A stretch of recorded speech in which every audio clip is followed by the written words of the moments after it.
G'day guys, we're into the Christmas spirit here. I've had this Topdon jump starter for quite a while. I just haven't had a chance to open it up and do a review on it yet. So we're just going to open this up, see what's in it, have a play around and see what we think of it. So if you're interested in having a look at this, stay tuned. So we are open. This is what we get. We get the main jump starting unit here. We get the little add-on, which is the jump starter.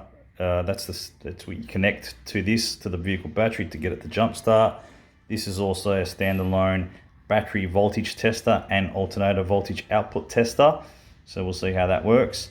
And when you want to jump start the vehicle, what you do is you just open this up. We've got our port there, and in this end we have got the point where we plug it in and we jump start it that way. We also have a flashlight at the end of this. We've got two USB charging ports, one USB 3, and on this side we have an output to power items like small fridges or anything like that, which we'll have to do a test of. And then on top we do have the wireless charger. If you've got a wireless phone charger, you can chuck that on and charge the actual item. So we might just quickly just check a couple of things. We might go out, jump start a car. We might plug this onto a vehicle battery and just check how it works, and then might just see if this wireless phone charger works, because this phone that I'm actually using to record this is wireless, so I might screen record and we'll see if it charges this phone. As you can see, we've got the unit connected to the battery. The display's too fast, you're not going to be able to see that, but it's saying 12.9 volts. Unfortunately the camera's just not picking it up too well. And we've got the battery state full flashing. As far as I'm aware, it only tests voltage, doesn't test load tested with an amperage, CC cold cranking amps as such. So we're just going to start it up, and you probably won't be able to see the output anyway, but we're going to try. So let's start it up.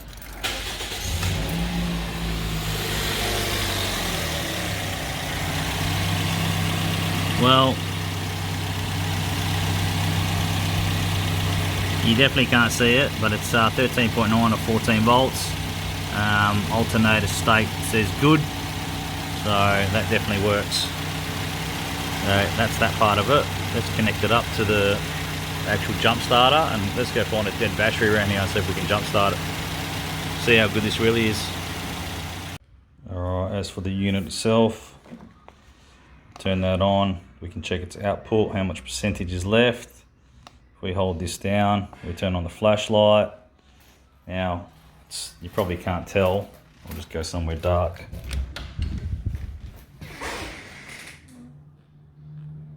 So it actually is pretty bright.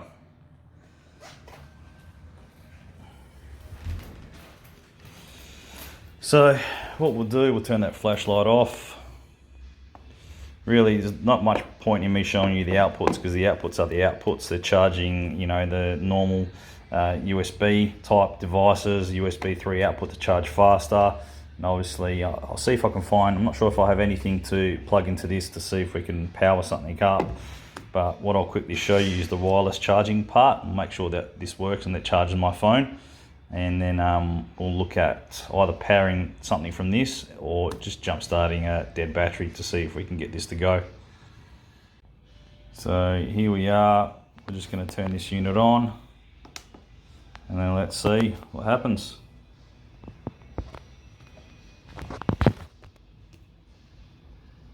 There we go. It's charging, so it's working really well actually.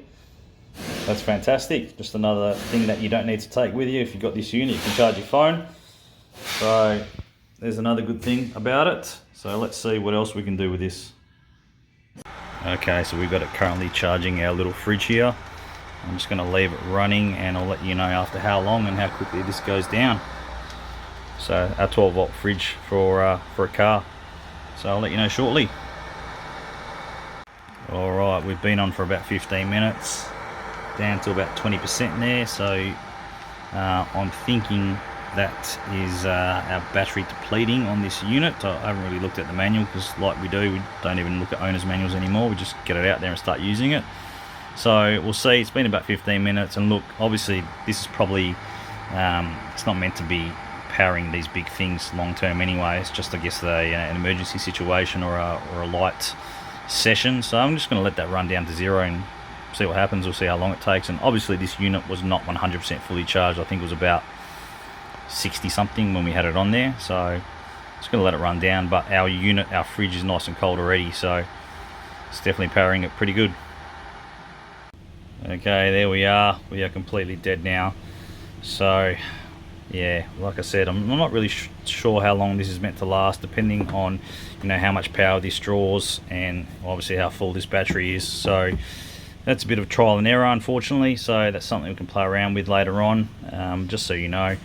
So what I'm going to do is I'm going to just power this up, charge this right up. So we just charge that via the USB-C port right there. I can just charge that straight from my computer.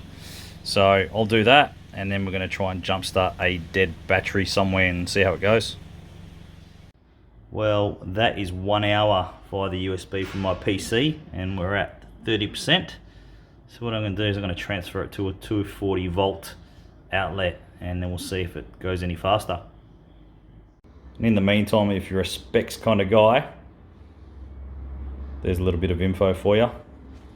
And on the back, DC output, 10 watt wireless. I'm sure that you can read that yourself. You don't need me to read it out to you. But yeah, and then in about half an hour or an hour, we'll go check over at the charging station where it's connected to a 240 volt outlet. So let's go check that out. Alrighty, I've just gone through my junk battery collection and I found one that's completely kaput.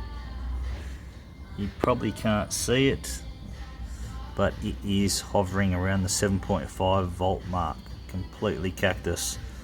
So what we're going to do is we're going to put this in my personal car, which is an FJ Cruiser. It's a 4-litre petrol engine, so it's going to be a pretty good test of if we can get it started or not. And just to let you know, I ended up just continuing charging off the USB port because I didn't have a wall socket 240 volt. So completely charged. Let's put it together. Let's put this in the car and let's see if it cranks it. Alright, junk battery is in. Let's just confirm. I'll show you 100%. Absolutely nothing at all. Turning the key, nothing at all. Keys in the on position, can't even put my windows down. So this will be a good test for it. I'm going to connect up the jump starter and let's see what happens. Okay, we are connected up. Jump starter status is good. Battery is low. Let's see what happens.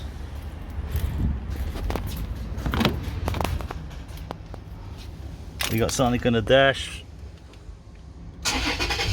Wowee.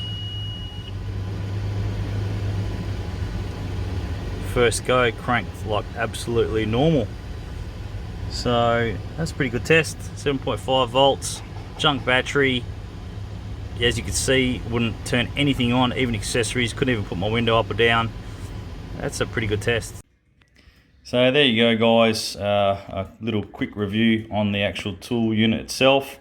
I guess the conclusion is it's pretty damn good for what it is. It will probably jumpstart nearly everything in the workshop.